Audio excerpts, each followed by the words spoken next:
On August 30th, 1966, during a Senate subcommittee hearing in Washington about the racial problems in big cities, Ralph Ellison said that Black History Month reveals the white lies of America.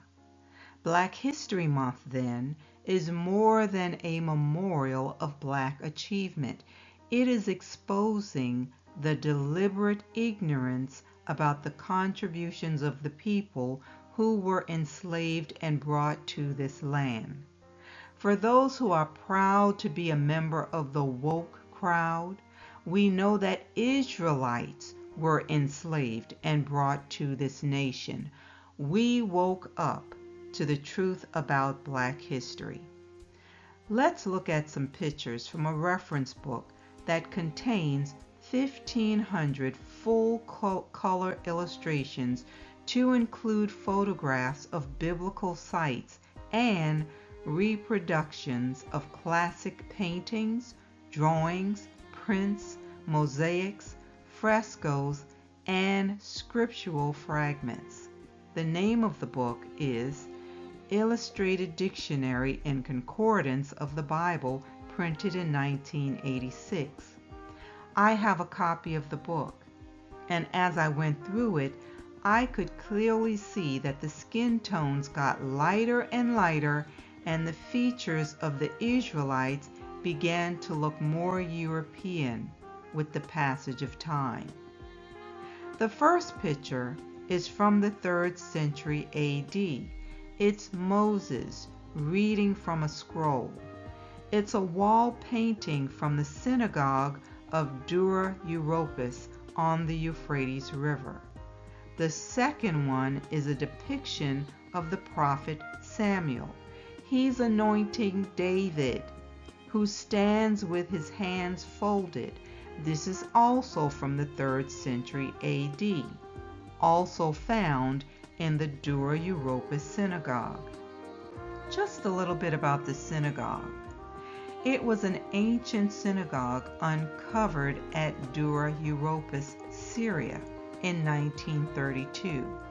The synagogue contains painted walls depicting people and animals, and a Torah shrine in the western wall facing Jerusalem.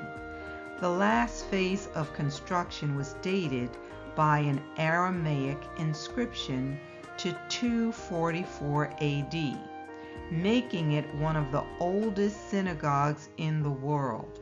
It was unique among the many ancient synagogues that have emerged from archaeological digs because the structure was preserved virtually intact.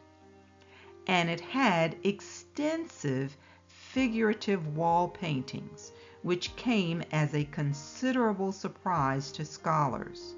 These paintings are now displayed in the National Museum of Damascus. Scholars think the paintings were used as an instructional display to educate and teach the history and laws of the religion.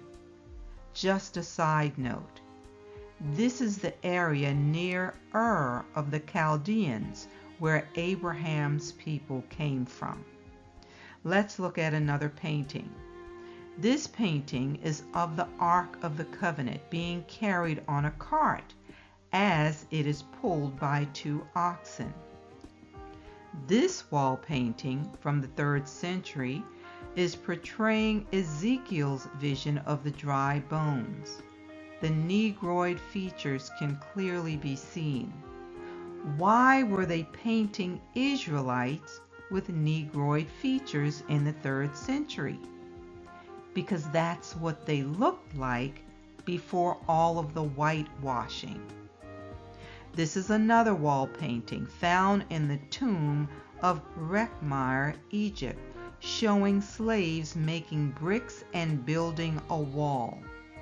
This is from the 15th century BC. This should be easy to believe for rational people.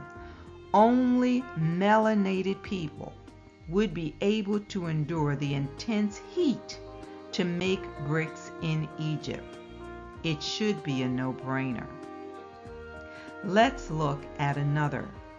Here we see 2 pages from the Gospel of St. Luke, from the Armenian book of the 4 Gospels from the 12th century. This one is found in Ramkla Library in Jerusalem. This man clearly has an afro. So if the pictures we just saw show that the ancient Israelites were people of color, where did this image come from? It came from those who cannot accept a Messiah with Negroid features. They would rather believe a lie than accept the facts. We woke up to the truth about Black history. Now it's up to you to share it with others. Join me next time.